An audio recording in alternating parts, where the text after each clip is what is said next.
A 45-year-old president is turning one of South America's poorest countries into the fastest-growing economy on Earth, and his wife is changing thousands of lives while the world watches. High-rise buildings are going up everywhere, and oil executives ride around in fancy black cars. This is not Dubai. This is not Qatar.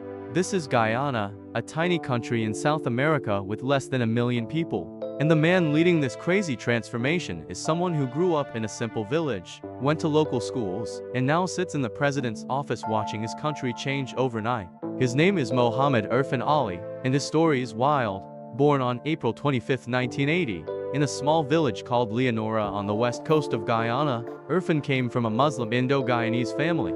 His parents were both teachers, which meant they understood the value of education, but they were not rich. They lived simply, like most people in Guyana back then. The country was struggling. Jobs were hard to find. Many people were leaving to find better lives in America, Canada, or England. He started his education at local schools in Leonora. These were not fancy private schools. These were regular schools where kids from the village went. But Irfaan was smart and worked hard. He finished high school at St. Stanislaus College in Georgetown, the capital city. Nobody could have guessed that this boy would one day become president. Irfaan had big dreams. He left Guyana and went to England to study. He got a bachelor's degree in business management from the University of Sunderland. Then he kept going. He earned a master's degree, got certificates in international business and finance, and even got a Master of Laws degree. He came back to the Caribbean and got a PhD in urban and regional planning from the University of the West Indies. This man collected degrees like some people collect stamps. All this education prepared him for something bigger. In 2006, when he was just 26 years old, Irfaan became a member of Guyana's National Assembly. Most people his age were still figuring out their careers, and he was already in parliament. Soon after, he became Minister of Housing and Water, then Minister of Tourism, Industry, and Commerce. As Housing Minister, he gave out more house lots to regular citizens than any other government in Guyana's history. It was the biggest program of its kind ever. In 2015, his party lost the election. For the next 5 years, Irfaan was not in power, but he did not disappear. He led important committees in parliament. He prepared, he studied, he waited for his moment. And that moment came in 2020. In January 2019, Irfaan was chosen to be his party's presidential candidate. But this was not smooth sailing. Opponents accused him of fraud. They charged him with 19 counts of conspiracy and fraud, claiming he helped sell government land too cheaply between 2011 and 2015. The charges were never proven in court. His lawyers said these were political attacks made up to stop him from becoming president. Despite all this drama, Irfaan kept campaigning. He promised to create 50,000 new jobs in 5 years. He talked about making Guyana's new oil industry transparent and fair. The 2020 election happened in March, and Irfaan won. But even then, his troubles were not over. The other side challenged the results. They demanded recounts. They went to court. It took months of legal battles before Irfaan could finally take office. On August 2, 2020, Irfaan Ali became the 10th president of Guyana. At 40 years old, he was one of the youngest presidents the country ever had. He was also the first Muslim president of Guyana. Now let's talk about the woman standing beside him. Her name is Arya Ali, and she has her own incredible story. Arya was born as Arya Chandraban in the villages of Lusignan and Ogle on the east coast of Guyana. Like Irfaan, she came from a humble background. Her mother was a single parent who worked hard to give her children a good life. Life was not easy, but her mother never gave up, and that taught Arya to be strong. When Arya was young, she had a happy childhood. Her father owned a lumberyard where she would play with friends. They would climb fruit trees and ride bicycles. But things changed when her parents separated. Her mother had to raise the children alone. Money was tight. Arya learned valuable lessons about struggle and understanding how regular people live. She went to local schools and was a bright student. After high school, she attended the University of Guyana and got a bachelor's degree in economics. Then she continued with a postgraduate diploma in development studies. After graduating, Arya got a job at the Guyana Revenue Authority. She worked there for 8 years. It was during this time that she met Irfaan Ali in 2015 through a friend at work. Arya says Irfaan had to meet her several times before he got the courage to ask her out.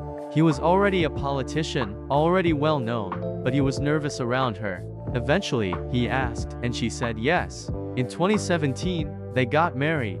They had their first son, Zaid, and later welcomed their second son, Elon. Arya thought she would live a normal life as a wife and mother, but fate had other plans. When Irfaan became president in August 2020, Arya became the First Lady of Guyana. She was the youngest First Lady in Guyana's entire history. Suddenly, she had security and responsibilities. She was a public figure. Cameras followed her everywhere, but instead of running away from it, Arya decided to use this position to help people. She is not just sitting around at fancy events. Arya is working hard. In 2021, she launched the Menstrual Hygiene Initiative. This program gives free sanitary pads to girls in school. Many families in Guyana cannot afford these products. Girls miss school every month because they do not have what they need. So far, this program has helped over 32,000 girls. Over 32,000 girls can now go to school without worry because of what Arya started. She also launched the Adopt an Orphanage initiative in June 2021. This program connects orphanages with sponsors who provide money and medical care for children who have no parents. 9 orphanages have signed up and are getting help. These kids now have hope for a better future. Arya is also working on projects to make cities and villages cleaner. She started programs to make sure women, children, and people with disabilities get equal opportunities. While doing all this, she is studying for an international MBA at the University of the West Indies. This woman is not playing around. On her Instagram, Arya has over 34,000 followers. She posts pictures with her 2 sons. She shows her work visiting hospitals, schools, and communities. People see her talking to single mothers, handing out supplies, opening new parks for children.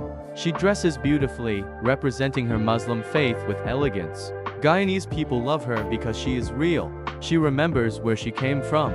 She is out there in the streets making real changes. But let's get back to President Irfaan Ali because his story gets even more interesting when you understand what is happening in Guyana right now. It is all about oil. Black gold. In 2015, a massive oil company called ExxonMobil was exploring the ocean off the coast of Guyana. They were looking for oil, but honestly, they did not expect to find much. More than 40 companies had drilled in this area before and found nothing. But then they hit something, and it was not just a little bit of oil. It was huge. One of the biggest oil discoveries in the last 50 years. They found 11 billion barrels of oil under the ocean floor. That is worth nearly $1 trillion at today's prices. Suddenly, Guyana went from being one of South America's poorest countries to sitting on a gold mine. By the end of 2019, ExxonMobil started pumping oil from the offshore wells, and the money started flowing. Since then, Guyana has made over $7.5 billion from oil sales and royalties. The government budget went from about $1.5 billion to $6.7 billion in just 5 years. That is more than 4 times bigger. The economy grew by 43.6% in 2024, not 4%, over 40% in 1 year. The IMF says Guyana led the entire world in economic growth from 2022 to 2024, averaging 47% real GDP growth. No other country even came close. Right now, Guyana produces about 650,000 barrels of oil every single day. By 2027, they expect to produce 1.3 million barrels per day. For a country with less than 1 million people, this is insane.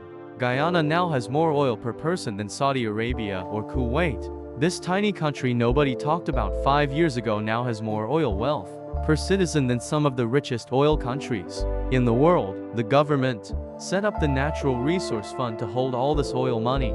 They put it in the Federal Reserve Bank of New York to keep it safe. In 2024 alone, this fund received $2.57 billion.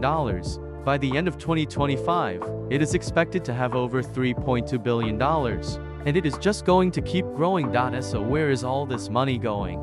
This is where President Irfaan Ali's leadership matters. He is using oil money to build things Guyana desperately needs. New schools are going up. Hospitals are being built. Roads and bridges that people waited decades for are finally being constructed. The government is building energy plants to make electricity cheaper. They are funding scholarships so young people can go to university. They are giving money directly to families through welfare programs. Irfaan announced a massive housing program. His government plans to build at least 30,000 new houses in the next 5 years. They increased the mortgage ceiling and capped interest rates at just 5% so people can actually afford to buy homes. They are working on a project called Silica City, which will be a brand new smart city with modern technology. They want to build a shipping hub that will connect Brazil to the Caribbean countries, making Guyana a major trading center. But here is the thing. Not everyone is happy.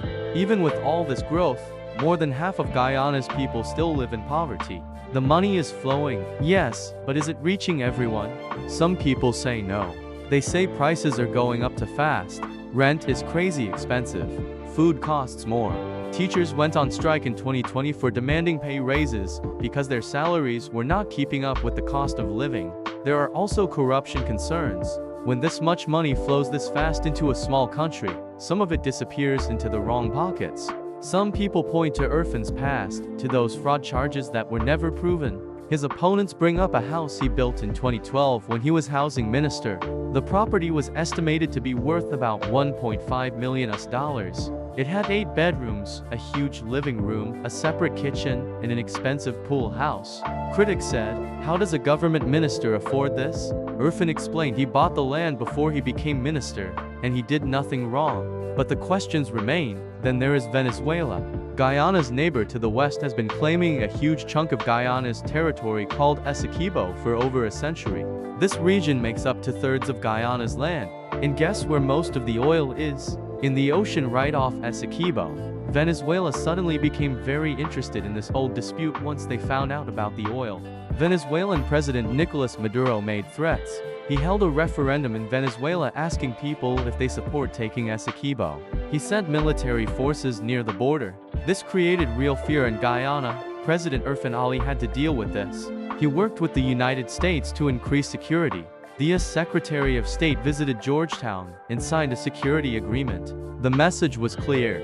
If Venezuela attacks Guyana, the United States will respond. That was a strong signal to the world that Guyana has powerful friends. At the same time, Irfaan has been smart about international relationships. He welcomed Chinese investment. Chinese oil companies own part of the oil blocks where all the oil is. Irfaan wants more Chinese companies to invest in Guyana. He is balancing between the United States and China, getting help from both sides without upsetting either. That takes skill. Despite all the challenges, President Irfaan Ali won re-election in September 2025. His party got 55% of parliament. On September 8, 2025, Irfaan was sworn in for his second term as president. He is only 45 years old, and he has at least 5 more years to shape Guyana's future. In his second term, he promises even more. He wants electricity costs to go down. He says there will be no new taxes. He wants to connect every region of Guyana with good roads, so remote villages are not left behind. He wants to make sure the benefits of oil money spread to everyone. He talks about developing agriculture, tourism, and technology sectors so that when the oil runs out someday, Guyana still has a strong economy. The world is watching Guyana. Investors are pouring in. Guyanese people who left years ago are coming back. The diaspora that went to America, Canada, and England is returning home because now there are opportunities. People who spent 10 years abroad are coming back to start businesses. Entrepreneurs are setting up restaurants, hotels, construction companies, and tech startups. Everyone wants a piece of this boom. But will it last? History is full of countries that found oil and wasted it. Nigeria, Venezuela, Angola. They all had oil booms and ended up with corruption, poverty, and economic collapse. When poor countries suddenly get rich from oil, they often make bad decisions. They rely too much on oil. They do not invest in education or other industries. Politicians steal the money. And when oil prices drop or the wells run dry, the country collapses. Irfaan Ali knows this. He talks about Norway as a model. Norway discovered oil in the 1960s and managed it perfectly. They saved the money, invested wisely, and now they have one of the world's biggest wealth funds worth over $1 trillion. Norway used oil money to become one of the richest, happiest, most equal societies on earth. Can Guyana do the same? That is the big question. President Irfaan Ali and First Lady Arya Ali are at the center of this historic moment. A young couple, both from humble backgrounds, both educated, both working hard. They represent hope. They represent change. They represent the possibility that Guyana can actually build something great with this oil money. But they also carry enormous pressure. Millions of people are counting on them. The decisions they make now will affect generations. Will they build hospitals and schools, or will they build mansions for themselves? Will they fight corruption, or will they look the other way? Will they share the wealth, or will they let inequality grow? These are the questions everyone is asking. The story of Irfaan Ali is not finished. It is still being written every single day. From a small village to the president's office, from facing fraud charges to winning elections, his journey has been anything but boring. And his wife Arya, from a single mother's home to the First Lady's office, from working at the tax office to helping tens of thousands of girls and orphans, her journey is just as powerful. Together, they are leading a country through the most dramatic transformation anyone has seen in decades. Guyana is changing so fast that people who left 5 years ago would not recognize it today. The future is bright, but it is also uncertain. Will Guyana become the Norway of South America, or will it fall into the trap that caught so many others? Only time will tell. But one thing is certain, the world is watching, and Irfaan Ali, the 45-year-old president with a PhD and a big dream, is the man who will decide which way the story goes. Did this story blow your mind as much as it blew mine? Drop a comment, and let's talk about it.